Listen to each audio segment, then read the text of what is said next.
പാർവതി, താനെന്താ അവിടെ തന്നെ നിൽക്കുന്നെ? നീ വരുന്നില്ലേ? നീ എന്താ ഇങ്ങനെ മിഴിച്ചു നോക്കി നിൽക്കുന്നെ? നീ വരുന്നില്ലേ പാർവതി?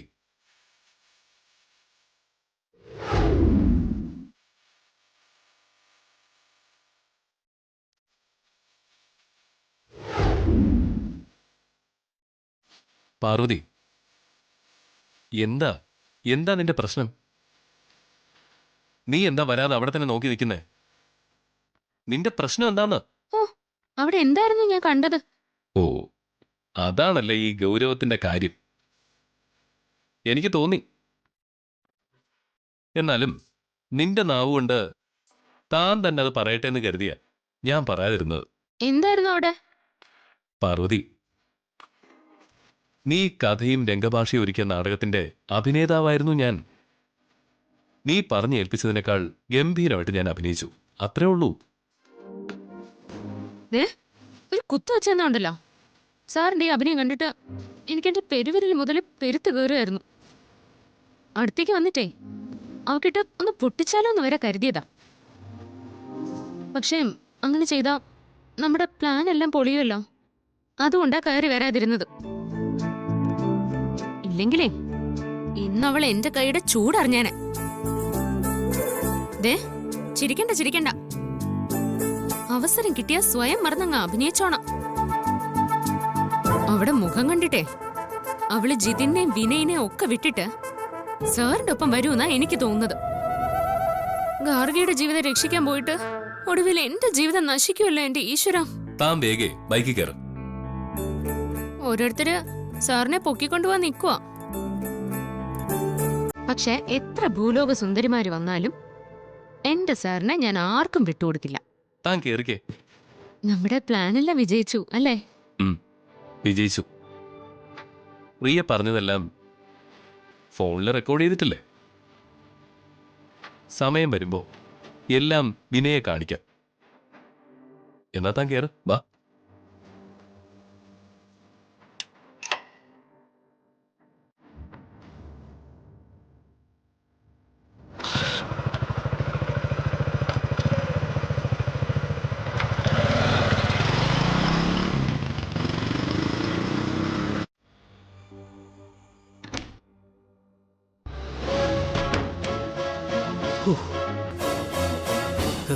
എന്തായി?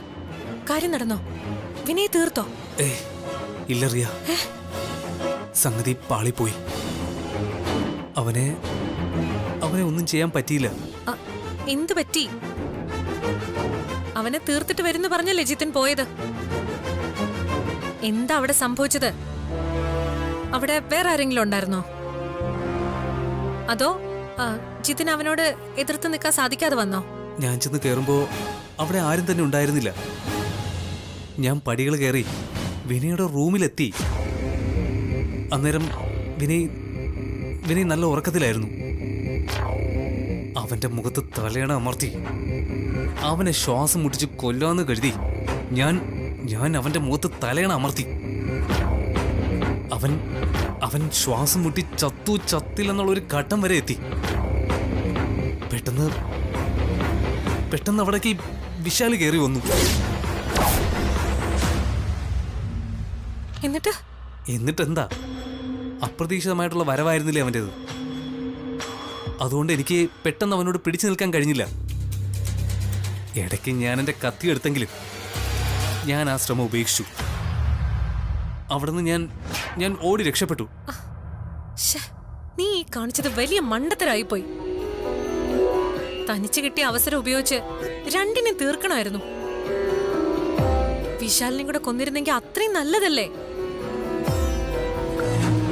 റിയ, എന്തായാലും സംഭവിച്ചത് സംഭവിച്ചു. നമുക്ക് ഇനിയും അവസരം കിട്ടും. അന്നേരം നമുക്ക് അവനെ തീർക്കാം. ഞാൻ പോയി വിനയെ കൊല്ലാന്ന് നിന്നോട് ഞാൻ ആദ്യം പറഞ്ഞതല്ലേ? അപ്പോ നീ അതിനെന്നെ അനുവദിച്ചില്ല. ഞാൻ പോയിരുന്നെങ്കിൽ എന്ത് തന്നെ വന്നാലും വിനയ് കൊന്നേനെ. അന്നേരം വിശാല് വന്നിരുന്നെങ്കിൽ അവനെയും തീർക്കുമായിരുന്നു. ഇതിപ്പോ എല്ലാം നീ നശിപ്പിച്ചു. ഇനിയും ഇനി ഇതുപോലൊരു അവസരം നമുക്ക് കിട്ടുമെന്ന് ഉറപ്പുണ്ടോ ജിതിൻ? നമുക്ക് ശ്രമിക്കാം റിയ. നിന്നെ അവര് തിരിച്ചറിഞ്ഞിട്ടൊന്നുമില്ലല്ലോ. ഇല്ല. അതേതായാലും നന്നായി. എന്നാലും നമ്മളിനി സൂക്ഷിക്കണം.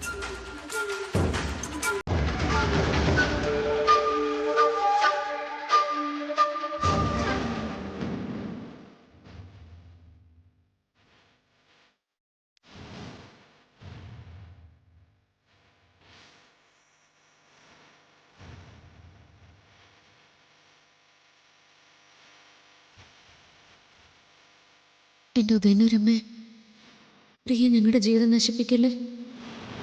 അവളെ എത്രയും പെട്ടെന്ന് ഈ നാട്ടിൽ നിന്ന് എന്നെ തുരത്തി ഓടിക്കണേ.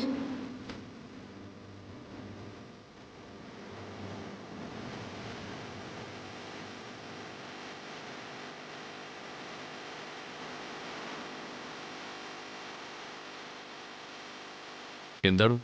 എന്തു പറ്റി? മുഖത്തൊരു പ്രസാദം കാണുന്നില്ലല്ലോ. അല്ലെങ്കിൽ ഒരു ചെറു പുഞ്ചിരിയോടല്ലേ താൻ എന്നെ എതിരേൽക്കുന്നത്? ഇപ്പൊ ആ പുഞ്ചിരിയൊക്കെ എവിടെ പോയി? എന്താടോ,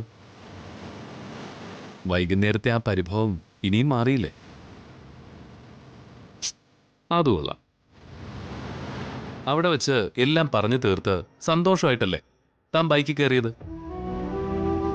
തന്നെ ജംഗ്ഷനിൽ ഡ്രോപ്പ് ചെയ്യുമ്പോഴും സന്തോഷത്തോടെ കൈവീശി കാണിച്ചല്ലേ എന്നെ യാത്രയാക്കിയത്. എന്നിട്ടിപ്പോ മൂഷിക സ്ത്രീ വീണ്ടും മൂഷിക സ്ത്രീയായോ? എന്നാലും വിശാൽ സാറ് അത്രമാത്രം അവളോട് കൊഞ്ചിക്കൊഴയേണ്ടായിരുന്നു. ഞാൻ അവളോടെ എന്ത് കൊഞ്ചിക്കൊഴഞ്ഞു എന്നാ താൻ പറയുന്നത്? നമ്മുടെ കാര്യങ്ങൾ നേടിയെടുക്കാൻ വേണ്ടി ഞാൻ അവളോടൊന്ന് സംസാരിച്ചു, അത്രയല്ലേ ഉള്ളൂ. അത് നമ്മളെല്ലാം പ്ലാനിട്ട് നടത്തിയതല്ലേ. നേരിട്ട് കണ്ട താനാണോ ഇപ്പൊ ഈ പറയുന്നത്? സാറിന് ഓർമ്മയുണ്ടോ അന്ന് പടിക്കെട്ടിൽ നിന്ന് വീണ അവളെ സാറ് വീഴാതെ പിടിച്ചതും ബാലൻസ് തെറ്റി അവളോടൊപ്പം നിലത്ത് വീണതും? അതൊന്നും ഞാൻ മറന്നിട്ടില്ല. അതങ്ങനെ മറക്കാൻ പറ്റുമോ? അന്ന് നിലത്ത് വീഴാൻ പോയപ്പോ കിട്ടിയ അവസരം മുതലാക്കി അവള് സാറിന്റെ നെഞ്ചത്ത് ഉമ്മ വച്ച ആളാ. താൻ അതൊക്കെ വിടടോ. സർ, അവളെ സൂക്ഷിക്കണം. സൂക്ഷിച്ചേ തീരൂ. വിനയെ മയക്കിയെടുത്ത പോലെ അവള് സാറിനെ മയക്കിയെടുക്കാൻ നോക്കും. സാറ് കരുതിയിരിക്കണം. താനിതൊന്നും കാര്യമാക്കണ്ട. താൻ പ്രയാസപ്പെടുന്ന പോലെ ഒന്നും സംഭവിക്കാൻ പോകുന്നുമില്ല. താനിതൊക്കെ മറന്നിട്ടേ എനിക്ക് കുളിക്കാൻ കുറച്ച് ചൂടുവെള്ളം ഉണ്ടാക്കി വെക്കുക. ചൂടുവെള്ളത്തിലൊന്ന് കുളിക്കണം. അതെ, എന്റെ ദേഹം ആസകലൊരു വേദനയാണ്. ദേഹം വേദനയോ? പെട്ടെന്ന് എന്തോ ഒരു ശരീരവേദന? അല്ല, സാറ് എന്നെ ഡ്രോപ്പ് ചെയ്തിട്ട് എവിടെയാ പോയത്? ഞാൻ അവിടെ നിന്ന് നേരെ ഓഫീസിലേക്ക് പോയി. അമ്മയെ തിരക്കിയാ പോയത്. കമ്പനിയുടെ ഉത്തരവാദിത്തങ്ങളെല്ലാം ഒഴിഞ്ഞ് കുറച്ച് നാള് എനിക്ക് പാർവതിയോടൊപ്പം ഇരിക്കാൻ അമ്മയോട് പെർമിഷൻ വാങ്ങാനാ ഞാൻ അങ്ങോട്ട് പോയത്. പക്ഷേ അമ്മ ഓഫീസിലില്ലായിരുന്നു. അതുകൊണ്ട് അമ്മ വീട്ടിലുണ്ടാവുമെന്ന് കരുതി ഓഫീസിൽ നിന്ന് നേരെ വീട്ടിലേക്ക് പോയി. അവിടെ ചെന്നപ്പോ രാത്രിയായി. വീട്ടിലാണെങ്കിൽ ആരുമില്ല, ഒരനക്കവും കേൾക്കാനില്ല. അമ്മ ചിലപ്പോ മുകളിലത്തെ മുറിയിൽ കാണുമെന്ന് പ്രതീക്ഷിച്ച് ഞാൻ മുകളിലേക്ക് ചെന്നു. അന്നേരം ഞാൻ കണ്ടത്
ഇവിടെ ആരെയും കാണുന്നില്ലല്ലോ.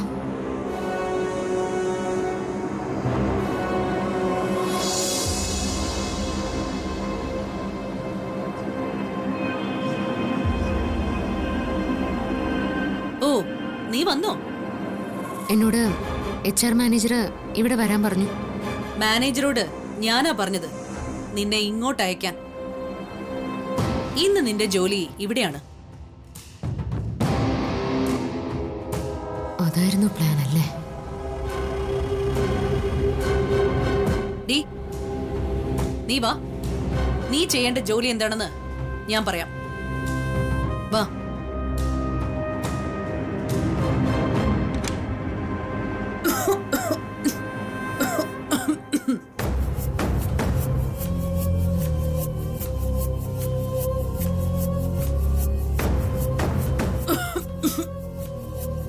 വാടി ഇങ്ങോട്ട്. ഇങ്ങോട്ട് വരാൻ.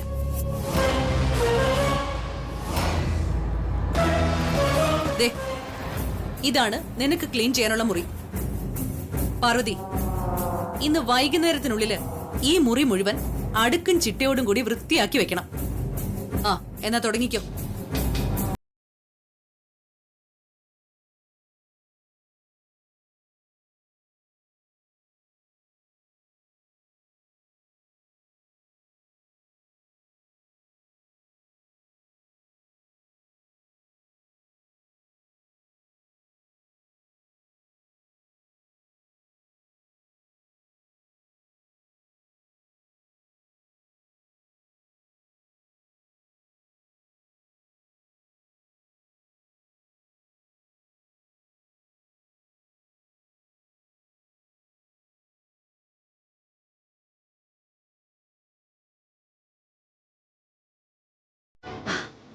ആന്റി, അപ്പം നമ്മുടെ പ്ലാൻ ഏതാണ്ട് വിചാരിച്ചതുപോലെ വർക്ക്ഔട്ട് ആവുന്നുണ്ട്.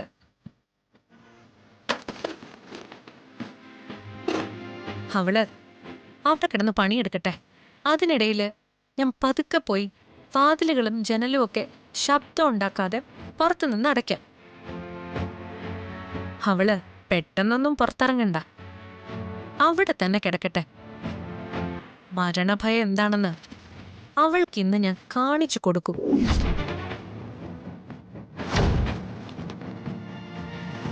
നമ്മൾ അവളെ അതിനകത്ത് പൂട്ടിയിട്ടാ അവളെ അവിടുന്ന് രക്ഷിക്കാൻ ആരും വരില്ല. പിന്നെ വിശാല് വരണം അവളെ രക്ഷിക്കാൻ. അതെന്തായാലും രാത്രിയാവും എത്താൻ. അവൾ അവിടെ കിടക്കട്ടെ. വല്ലാതെ ദാഹിക്കുന്നല്ലോ. ഇവിടെ കുടിക്കാൻ ഒരു തുള്ളി വെള്ളമില്ലേ? കൊള്ളാം മുളെ, ഇത് കൊള്ളാം. എന്നാലേ നിന്റെ ഐഡിയ പോലെ തന്നെ കാര്യങ്ങളൊക്കെ നടക്കട്ടെ. അവൾ ഇവിടെ തന്നെ കിടന്ന് നരകിക്കട്ടെ.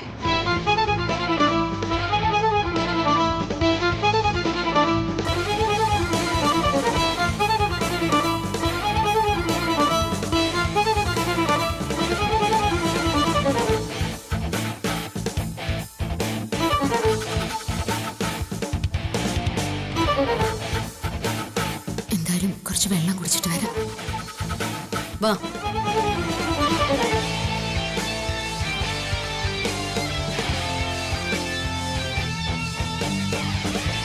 എന്താ പാർവതി, നിന്റെ ജോലിയൊക്കെ കഴിഞ്ഞോ? പാവം പാർവതി, ജോലിയൊക്കെ ചെയ്ത് വല്ലാതെ ക്ഷീണിച്ചെന്ന് തോന്നല്ലോ. നിന്റെ കഷ്ടപ്പാടൊക്കെ ഒന്നും അറിയാതെ ആ വയറ്റിൽ വളരുന്ന കുഞ്ഞും കൂടെ അനുഭവിക്കണമല്ലോ. അതിന് മാത്രം ആ കുഞ്ഞ് എന്ത് പാപം ചെയ്തോ ആവോ.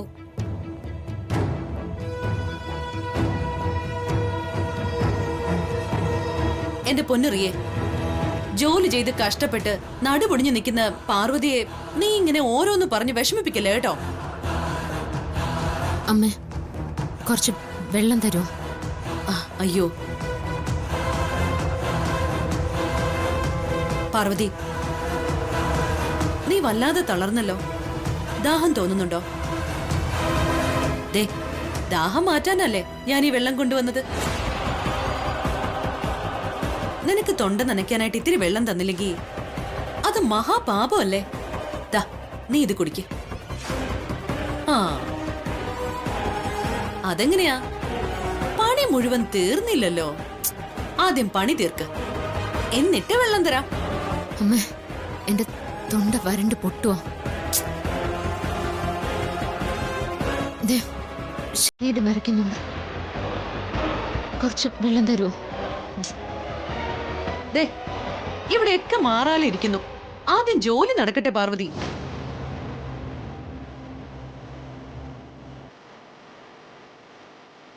ഇത് പിടിക്ക്. ഈ മാറാലേക്കൊന്ന് തൂത്തു കളഞ്ഞേ. ഇതെന്താ പാർവതി ഇത്? ഇതൊന്നും കാണുന്നില്ലേ നീ?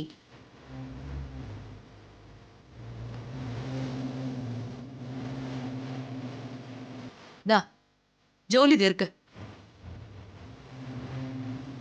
ചെയ്യ് പാർവതി.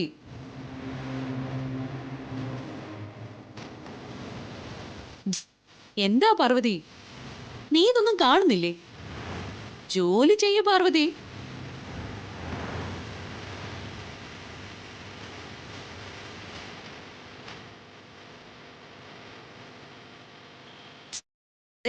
അവിടെ ചെയ്യ. ഇവിടെ ഇവിടെയൊക്കെ മാറാലിരിക്കുന്നു.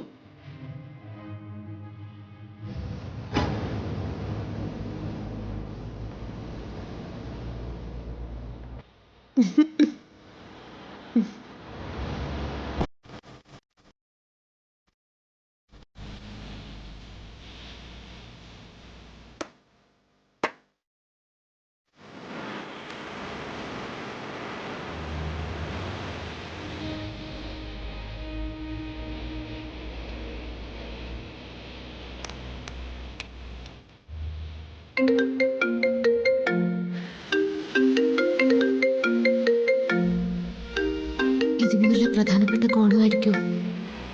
ഏതായാലും ആദ്യം ഈ ഫോൺ കൊണ്ടുപോയി പ്രഭാവതി എന്നെ ഏൽപ്പിക്കാം.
എന്റെ ഫോൺ ഞാൻ എവിടെയാ വെച്ചത്?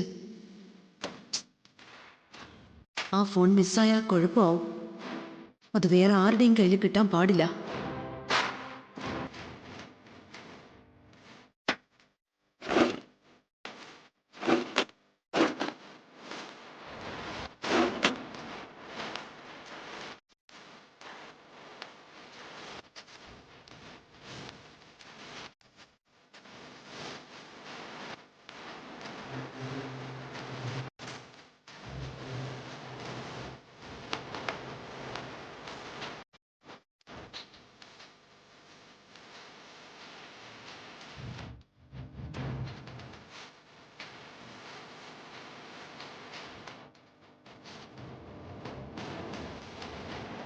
എന്റെ ഫോൺ ഇതെവിടെയാ?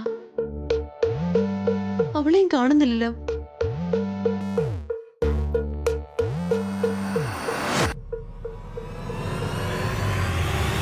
ബോട്ടിൽ തുറന്നിരിപ്പുണ്ട്, എന്നാൽ വെള്ളവും കുറഞ്ഞിട്ടില്ല. ഇവളത് കുടിച്ചില്ലേ?